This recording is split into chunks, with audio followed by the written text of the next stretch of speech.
RMC. L'invité du jour. Et notre invité ce matin, c'est Nicolas Chaban, fondateur de C'est qui le patron ? Coopérative de consommateurs qu'on connaît notamment pour la brique de lait bleue et blanche vendue au juste prix pour pouvoir rémunérer correctement, dignement les producteurs. On va y revenir dans un instant. Nicolas Chaban, bonjour. Bonjour. Et merci d'être en direct ce matin sur RMC. Je dis en direct, vous auriez dû être en fait en plateau avec nous, mais vous n'avez pas pu. Vous êtes au salon de l'agriculture. Racontez-nous ce qui s'est passé, Nicolas Chaban, d'abord. Oui, alors on est dans le hall 1 à côté de la Vache Égérie, et donc quand on n'est pas loin de la Vache Égérie, on n'est pas loin de la zone de presse où notamment le président de la République vient rencontrer les syndicats. Et on était dans la zone si proche qu'il y a un énorme cordon de sécurité qui s'est créé là, on le voit autour de nous. Il y a pour l'instant beaucoup plus d'agents de sécurité que de visiteurs, bien sûr. Et puis parce que c'est pas ouvert. Le président voulait venir sur le stand, donc on nous a gardés, donc nous consommateurs, et on va essayer de lui faire passer un message pour les producteurs. Ah bah justement, oui. Donc alors le président va passer sur votre stand. Qu'est-ce que vous allez lui dire ? Trois choses très simples. Là, je crois que je parle au nom de tous les consommateurs que nous sommes. On est une coopérative de consommateurs, il faut le rappeler. Ouais. D'abord, on va lui montrer un graphique qu'on vous a envoyé qui montre à quel point en France les producteurs disparaissent. Pour vous donner une idée, il y avait 1 500 000 exploitations en 1970. Il en reste 395 000. Il y en a 100 000 qui ont disparu en 10 ans. Et dans 5 ans, l'INSEE dit que la moitié des producteurs partent à la retraite. Faute de revenus, personne ne veut reprendre les exploitations. Ces gens-là, ils nous nourrissent, il ne faut pas l'oublier, tous les jours. Comment on fait pour la suite ? C'est le premier constat où nous, consommateurs, on s'est dit on ne pouvait pas rester les bras croisés. Voilà pourquoi on a créé la démarche. Donc ce que vous allez lui dire au président, c'est que la loi d'orientation agricole adoptée cette semaine, ça suffit pas. Il faut aller plus loin. Non, ça suffit. Ouais, ça suffit pas. Mais ils le savent. Vous vous rendez compte que dans cette loi votée au plan national, il n'y a pas une ligne ou une solution pour la rémunération des producteurs. Rien ne se fera, je dirais, en agriculture pour les producteurs s'ils ne gagnent pas leur vie. On a un deuxième petit visuel qu'on va lui montrer. Combien il faut rajouter sur un litre de lait pour qu'un producteur s'en sorte ? La réalité, c'est 8 centimes par litre. Vous vous rendez compte ? On boit 50 litres par an et par habitant. Si on rajoute, nous, consommateurs, 4 € par an, on sauve les producteurs. C'est ce qu'on a fait depuis 8 ans, mais on ne peut pas être seuls, nous, les consommateurs, à faire cet effort. Il faut que tout le monde s'y mette. Et la grande demande qu'on va lui faire, c'est de lui dire, faites de cette cause une immense cause nationale. Il y a beaucoup de priorités, c'est certain, on ne les oublie pas, et d'urgence. Mais se nourrir tous les jours, quand on va manquer de nourriture, et c'est ce qui se prépare avec des bateaux du bout du monde qui arriveront chez nous ou pas avec de la nourriture un peu aléatoire, on sera tous très tristes. Ça se joue maintenant et on peut faire quelque chose. Un nouveau projet de loi Egalim pour garantir une meilleure rémunération des agriculteurs. Vous l'attendez, la ministre de l'Agriculture explique que ça va arriver, que ça sera proposé d'ici cet été. Oui, alors nous, vous savez, on est très positifs. Vous avez toujours vu plutôt souriant et persuadé qu'il y avait des solutions, notamment collectives. Mais la loi Egalim, je vous fais une confidence, elle a été créée sur la base de l'initiative des consommateurs. C'est qui le patron ? En 2016, c'est ce qui inspire la loi Egalim 1. Et puis on leur dit, s'il n'y a pas les consommateurs dans les rendez-vous avec les producteurs pour les défendre, il ne se passera rien pour eux. Ils ne le prévoient pas. Egalim 2, toujours pas les consommateurs. Egalim 3, toujours pas les consommateurs. On arrive à Egalim 4 ou 5. Il faut comprendre que si nous, les consommateurs, qui avons tout cet argent du monde économique, des magasins et des grandes marques dans nos poches, on n'est pas dans ces rendez-vous, les producteurs seront toujours la petite surface un peu molle à qui on donnera des miettes. Il faut qu'on explique à tout le monde, nous consommateurs, qu'on veut en priorité que les producteurs vivent de leur métier. Vous l'avez dit tout à l'heure. Donc, c'est possible. Un petit mot quand même sur les résultats quand vous vous mobilisez. Mais soyons concrets, Nicolas Chaban, pour celles et ceux qui nous écoutent. C'est qui le patron ?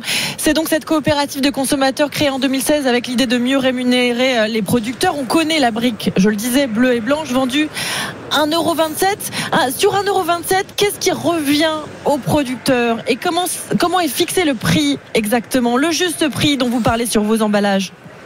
Alors ça, c'est très important. Donc sur le lait, il y a marqué ce lait rémunère au juste prix son producteur.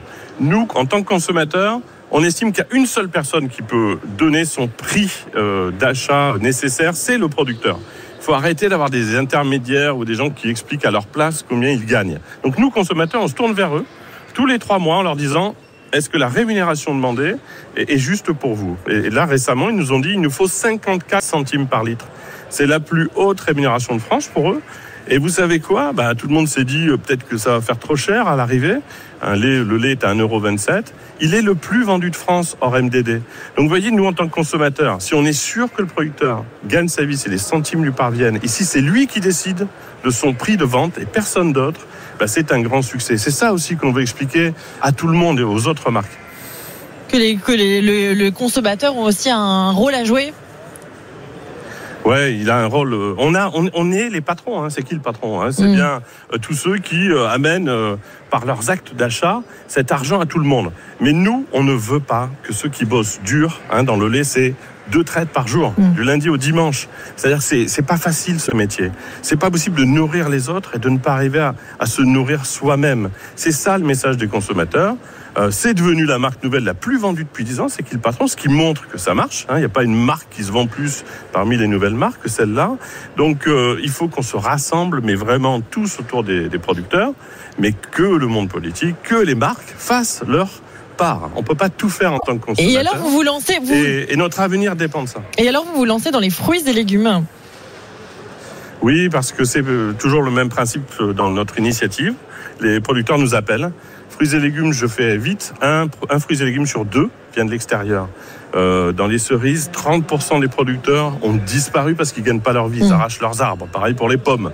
Ils nous ont dit, s'il vous plaît, ramenez-nous les centimes qui nous manquent. Une petite information sur la consommation de pommes annuelle. Il manque 21 centimes au kilo à un producteur.